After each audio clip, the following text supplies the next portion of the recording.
ஈரோடு கிழக்கு தொகுதிக்கான இடைத்தேர்தல் வரும் பிப்ரவரி மாதம் 5ஆம் தேதி நடைபெறும் என தேர்தல் ஆணையம் அறிவித்துள்ளது. ஈரோடு கிழக்கு தொகுதி எம்எல்ஏவாக இருந்த காங்கிரஸ் கட்சியைச் சேர்ந்த EVK இளங்கோவன் கடந்த டிசம்பர் 14ஆம் தேதி உடல்நலக்குறைவால் காலமானார். அந்த தொகுதி காலி என அறிவிக்கப்பட்டிருந்த நிலையில் டெல்லியில் நடந்த செய்தியாளர் சந்திப்பில் இடைத்தேர்தல் தேதியை தலைமை தேர்தல் ஆணையர் ராஜீவ்குமார் அறிவித்தார். அதன்படி ஈரோடு இடைத்தேர்தலுக்கான வாக்குப்பதிவு பிப்ரவரி மாதம் 5ஆம் தேதி நடைபெறும் எனவும் வேட்புமனு தாக்கல் வரும் 10ஆம் தேதி தொடங்கும் எனவும் தெரிவித்தார். 17ஆம் தேதி வேட்புமனு தாக்கல் செய்வதற்கான இறுதி நாள் எனவும் வரும் 18ஆம் தேதி வேட்புமனு பரிசீலனை நடைபெறும் எனவும் மனுவை திரும்பப் பெறுவதற்கான கடைசி நாள் ஜனவரி 20 எனவும் குறிப்பிட்டார். இடைத்தேர்தலில் பதிவான வாக்குகள் பிப்ரவரி மாதம் 8ஆம் தேதி எண்ணப்பட்டு முடிவு அறிவிக்கப்படும் எனவும் தலைமை தேர்தல் ஆணையர் அறிவித்தார். டெல்லி சட்டப்பேரவை தேர்தல் பிப்ரவரி 5ஆம் தேதியும் வாக்கு எண்ணிக்கை பிப்ரவரி 8ஆம் தேதி நடைபெறும் என்றும் தேர்தல் ஆணையம் தெரிவித்துள்ளது.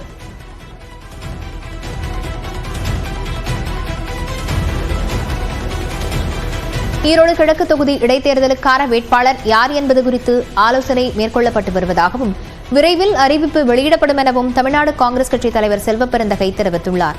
இது தொடர்பாக நியூஸ் 18 தமிழ்நாடு செய்திகளுக்கு தொலைபேசி வாயிலாக அளித்த பேட்டியில் முதலமைச்சர் MK ஸ்டாலினுடன் பேசி சுமூக தீர்வு காணப்படும் என குறிப்பிட்டார்.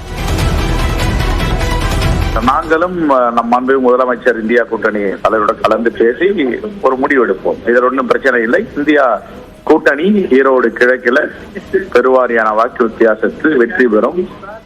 3 ஆண்டுகளுக்கு மேல் ஒரு நல்லாட்சி நடப்பதற்கு மீண்டும் ஒரு அத்தாட்சியை கொடுக்க போகிறார்கள். ஆகவே நாங்கள் எல்லாம் ஒன்று கூடி சேர்ந்து முடிவெடுப்போம்.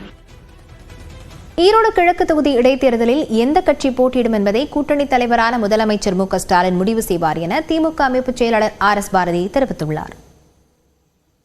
இது குறித்து கூட்டணியுடைய தலைவராக இருக்கிற திராவிட முன்னேற்ற கழகத்துடைய தலைவர் MK ஸ்டாலின் அவர்கள் முடிவு செய்வார். தேர்தலை சந்திக்க எங்கள் கூட்டணி தயாராக இருக்கிறது. ஈரோடு கிழக்கு தொகுதி இடைத்தேர்தல் ஜனநாயக முறைப்படி நடக்காது என அதிமுக முன்னாள் அமைச்சர் ஜெயக்குமார் தெரிவித்துள்ளார். எதிர்கட்சிகள்லாம் பார்த்தீங்கன்னா அவங்க பிரச்சாரத்துக்கு போடாம செஞ்சு எவ்வளவு அதிகார துஷ்பிரயோகம் செய்ய முடியுமோ அந்த அளவுக்கு அதிகார துஷ்பிரயோகம் செய்து ஒரு குறுக்கு வழியிலான ஒரு மோசடியான வெற்றியை தான் கடந்த காலங்களில் எல்லா இடைத்தேர்தலையும் பெற்றது என்பது நாடறிந்த உண்மை.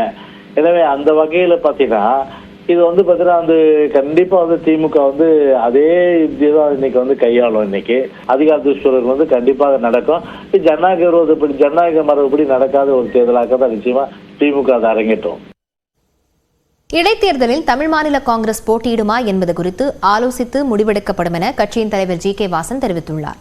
நியூஸ் 18 தமிழ்நாட்டுக்கு தொலைபேசி வழியாக பேட்டியளித்த அவர் இடைத்தேர்தல் என்பதால் ஆழ்ந்து சிந்திக்க வேண்டியிருப்பதாக கூறினார். இடைத்தேர்தல் மீது பெரிய நம்பிக்கை இல்லாத மாதிரிதான் எல்லோருக்கும் ஒரு அபிப்பிராயம் தமிழகத்தில் ஏற்பட்டிருக்கிறது.